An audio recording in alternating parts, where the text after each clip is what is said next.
fillet a 4.5 pound blue channel catfish. For the squeamish, you may want to go directly to our other post entitled How to Fillet a Catfish, because this video has a lot of blood and guts in it. Just a fair warning before we start our video. Okay, what I did is I used a box cutter and I cut it thin right below the skin right here, right below the skin here. Then I'm going to do the same right past the dorsal fin, and I'm going to come up a little bit. You catching that? And then I'm going to come up a little bit like that, and then I'm going to catch it and just kind of go all the way down the tail like that. Okay? And then I'll score it. Then I'll take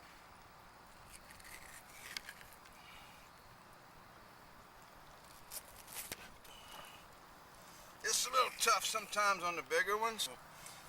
But the basic idea is to cut enough of the skin away so that you can peel it like this. Okay?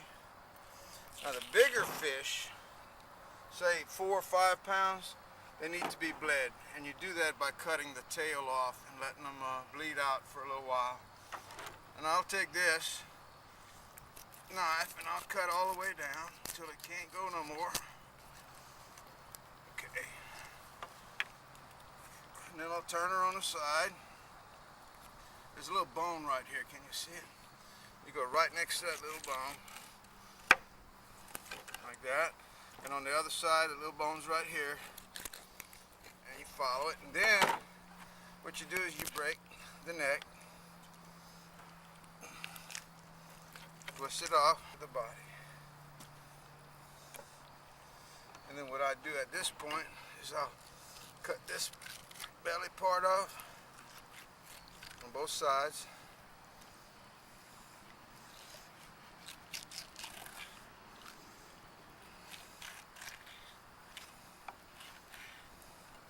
And you reach in there and you grab the innards and you pull them out. Sometimes I like to use the fish scaler just to pull it all out. Like such. Let me get a hose.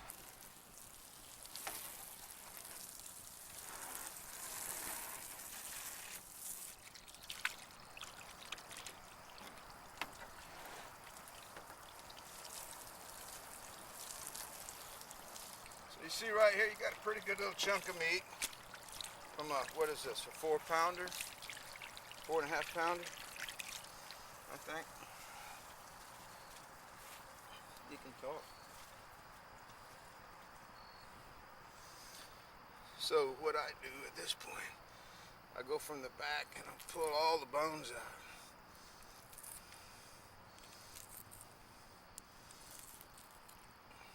Okay. Right now I've got one nice solid piece of fish, which at this point, if I want to, I can cut it into steaks or I can fillet it, which I think I'm going to fillet it. So just take your fillet knife, go all the way down, follow the rib cage, follow the bone. You'll never cut yourself if you follow the rib cage and follow the bone and you have a sharp knife. When you get to this point, you just go in there and you let the bone lead you. The bones of the fish will lead you into cutting it right. Alright, this is it. Now look at that piece of fillet here. It's a nice piece of fillet. Okay. And you do the same thing on the other side. You start from the tail. Get you a good hold on there. Follow the rib cage. Follow the bone. As long as you have your fingers inside the cavity here, there should be no way that you can cut yourself.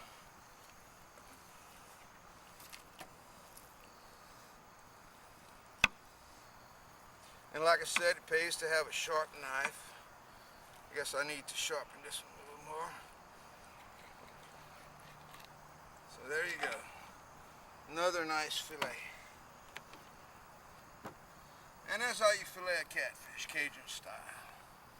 Evidence for alien bases on the far side of the moon comes from psychic and remote viewer Ingo Swann. Swann, who was instrumental in creating the U.S. government's remote viewing program in the 1970s, is one of the most respected remote viewers in the world. The opinion that he is perhaps the best remote viewer around is held by other remote viewers, due to his many astonishing successes. In 1973, for example, while remote viewing Jupiter, Swann reported that the giant gas planet had rings. This fact was unknown to astronomers at the time, but was confirmed by Voyager 1 in 1979. In an article called To the Moon and Back, with Love for American Chronicle, writer Gary S. Beckham recounts Swann's remote viewing session about the moon, an event reported in Swann's own 1998 self-published work, Penetration. Swann was asked to remote view several targets by a man named Axelrod, working for the U.S. government. Axelrod tasked Ingo with a series of moon coordinates, writes Beckham. Unknown to Swann, the targeted moon coordinates, about 10 different locations, would bring him mind to mind with what he soon realized was an unearthly extraterrestrial presence. Swann saw with his mind's eye craters and darkness, and decided that he must be seeing the hidden side of the moon, the side that always faces away from the Earth. Upon achieving psychic contact with the lunar surface, Swann first came upon what looked like trails of tractor tread marks. Confusion set in until Swann realized that he was seeing intelligent activity and structures on the moon. In the depths of a crater he viewed a green, dusty haze lit by banks of artificial lights mounted on very large, tall towers. Swann was stunned by the realization that someone or something appeared, under the aegis of his mind's eye, to be building a base on the moon. He had been inducted into an interplanetary operation and brought to Mr. Axelrod's underground facility by the need to monitor extraterrestrial activities in an unconventional way. Swann decided that Axelrod and company had been given the task of psychically spying on the alien moon base because the extraterrestrials had been less than friendly about conventional human curiosity. When Ingo sensed that he had been psychically spotted by two of the humanoid-looking inhabitants of the moon base, he questioned whether or not he was at risk. Like most such speculation, rumor and psychic reports, tales of mysterious goings-on and alien bases on the far side of the moon have not been proved.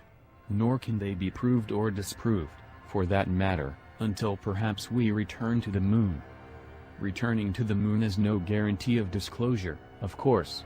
If the alien bases are not uncovered and revealed to the citizens of the Earth, conspiracy theorists can always blame the world's governments, who they say continually shield us from the truth of the alien presence. Thank you for watching. Don't forget to put a like and subscribe to my channel. Corsair out.